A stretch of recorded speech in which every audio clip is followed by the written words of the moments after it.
اور اگر ہم کرپشن انڈیکس میں دنیا میں اپنا نمبر دیکھیں تو ہم جو سب سے نیچے 10% ہے ہم اس میں آتے ہیں. یہ اس کی وجہ کیا ہے کہ ہمارے انسٹیٹیوشنز ویک ہیں. ایک دوسری بات جو انہوں نے کہی وہ آپ کی جو ہماری جو پولیٹیکل ڈیولوشن ہے وہ نہیں ہے، اور وہ آپ کی لوکل گورنمنٹ سے شروع ہوتی ہے. میں یہ کہا کرتا ہوں کہ ہمارے پاس 3 ٹیئرز ہیں گورنمنٹ کے، ایک فیڈرل گورنمنٹ ہے، ایک پروونشل گورنمنٹ ہے اور ایک لوکل گورنمنٹ ہے. پروونشل گورنمنٹ اور فیڈرل گورنمنٹ یہ حکومت کرنے کے لیے بنتی ہیں، یہ لوگ حکومت کرنے کے لیے آتے ہیں. جو 3rd ٹیئر آف گورننس ہے، جو لوکل گورنمنٹ ہے، وہ آپ کی خدمت کرنے کی حکومت ہے. اس نے آپ کی گلی، آپ کا محلہ، آپ کے علاقے کی صفائی بھی کرنی ہے، اس نے تعلیم بھی دینی ہے، اس نے آپ کے لیے سیوریج، پانی، سارا بندوبست اس نے کرنا ہے. تو وہ ایسا ٹیئر ہے جو خدمت کرنے کا ایک ٹیئر ہے. اور ہم ہمیشہ جب بھی ہماری جمہوریت آتی ہے ہم سب سے پہلے اسے ختم کرتے ہیں. تو یہ چیزیں ہیں جو مل کے شاید ہمیں آگے بڑھنے نہیں دے رہی. اگر ہم نے آگے بڑھنا ہے، ہم نے اس میں دیکھا کہ ہم 4 صوبے بنا کے بیٹھے ہوئے ہیں، ابھی میں نے اس کا ذکر کیا، اور وہ اتنے لاب سائڈڈ ہیں. ایک تو پنجاب ہے جو 52% آف پاپولیشن لے کے بیٹھا ہوا ہے، ایک بلوچستان ہے جس کی آزادی کے وقت آبادی صرف 1.1 ملین تھی، صرف 11 لاکھ لوگ وہاں پہ رہتے تھے، اور تقریباً آدھے پاکستان کا رقبہ ہے جو بلوچستان کے پاس ہے. ابھی اس کی آبادی کوئی 1.5 کروڑ کے قریب ہے، اور اتنے زیادہ ایریے کے اندر لا اینڈ آرڈر کو قائم رکھنا، ہم روز وہاں پہ جو دہشت گردی کی خبریں سنتے ہیں، اس کی ایک مین وجہ شاید یہ بھی ہے کہ اتنے بڑے علاقے کو کور کرنا کوئٹہ میں بیٹھ کے یا کچھ کنٹونمنٹس میں بیٹھ کے شاید ممکن ہی نہیں ہوتا. بہت ساری ایسی باتیں ابھی میں آپ کے سامنے کروں گا انشاءاللہ کہ آپ دیکھیں گے کہ ہم جن پہ تنقید کرتے ہیں وہ کسی شخصیت پہ تنقید نہیں ہے، کسی ایک ادارے پہ بھی تنقید نہیں ہے. شاید ان اداروں کے لیے اس طرح سے کام کرنا جو ہماری ایکسپیکٹیشن ہے وہ ممکن ہی نہیں ہے آبادی کی وجہ سے، اور ان کے اوپر جو پریشر ہے کام کا اس کی وجہ سے. دنیا میں اور بھی ملک ہیں، فیڈریشنز بھی ہیں، کنفیڈریشنز بھی ہیں، یونٹری ٹائپ آف گورنمنٹس بھی ہیں. انہوں نے اپنے ایڈمنسٹریٹو یونٹس کو کس طرح سے بنایا ہے. اگر ہم دنیا میں 10 بڑے ملکوں کا ذکر کریں جس میں ہم 5ویں نمبر پہ ہیں بائی دا وے، تو چائنا یا انڈیا جو بھی ان میں پہلے نمبر پہ ہے پاپولیشن میں. چائنا کے جو ایڈمنسٹریٹو یونٹس ہیں وہ 31 ہیں، اور آبادی آپ کو پتہ ہے ان کی 1.3 1.4 بلین کی پاپولیشن ہے. اسی طرح انڈیا ہے، ہمارے ساتھ ہی انڈیا آزاد ہوا، وہ بھی فیڈریشن ہے، اور آزادی کے وقت انڈیا کی اسٹیٹس کی تعداد صرف 9 تھی، 9 اسٹیٹس تھیں. آج ان کی 39 اسٹیٹس ہیں. اور آپ میں سے جو لوگ کچھ سیاست میں نظر رکھتے ہیں وہ دیکھتے ہوں گے کہ ہر الیکشن سے پہلے وہ 1-2 نئے پروونسز بنا دیتے ہیں. اور میں اگر آپ تھوڑی بات میں کروں گا، اس کے بعد کوسچن آنسر آپ کے ساتھ کریں گے. اگر آپ کا انٹرسٹ ہوگا تو میں آپ کو بتاؤں گا کہ جو نئے پروونسز وہ بناتے ہیں ان کی پروگرس کیسی ہے. ہم دنیا سے سیکھتے ہیں، جہاں بھی نیا پروونس بنا ہے، نیا ایڈمنسٹریٹو یونٹ بنا ہے، وہاں اس کے پازیٹیو اثرات ہوئے ہیں. یونائٹڈ اسٹیٹس جو تیسرا بڑا دنیا کا ملک ہے، آبادی کو اگر ہم دیکھیں ان کی، آپ کو پتہ ہے ان کی 50 اسٹیٹس ہیں. انڈونیشیا ہم سے تھوڑا بڑا ہے، 275 ملین کی پاپولیشن کے ساتھ 34 پروونسز انڈونیشیا میں ہیں.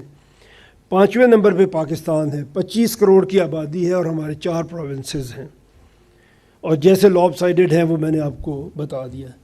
اسی طرح نائجیریا ہے، 6th largest country population wise, 27 administrative units. Brazil number 7 پہ ہے، 20 کروڑ کی آبادی ہے، 21 کروڑ کے قریب، 36 ان کے ایڈمنسٹریٹو یونٹس ہیں۔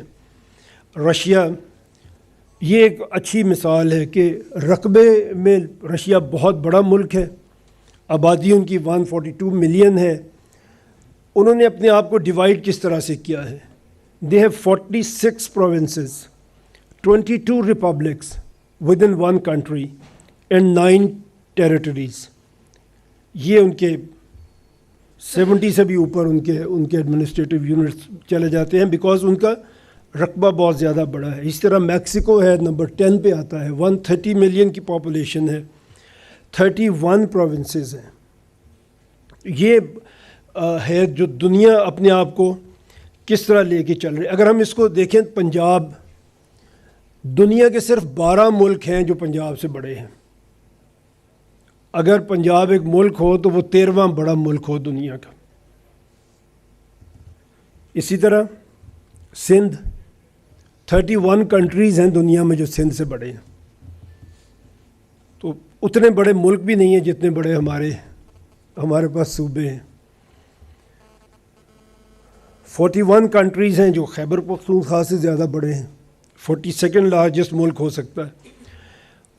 اور 172 کنٹریز ہیں دنیا میں جو رقبے کے لحاظ سے بلوچستان سے چھوٹے ہیں۔ کتنے ہمارے پاس 200 کے قریب ٹوٹل دنیا میں ملک ہیں، اور 172 ہیں جو بلوچستان سے چھوٹے ہیں اپنے رقبے کے لحاظ سے۔ تو یہ تقسیم ہے جو ہم نے اپنے علاقوں کی کر کے ہم نے رکھی ہے۔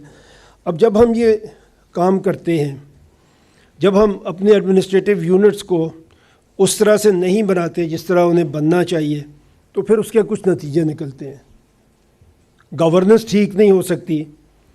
اور اگر یہاں پھر میں آپ کو ایک رپورٹ اگر میں آپ کے سامنے رکھوں،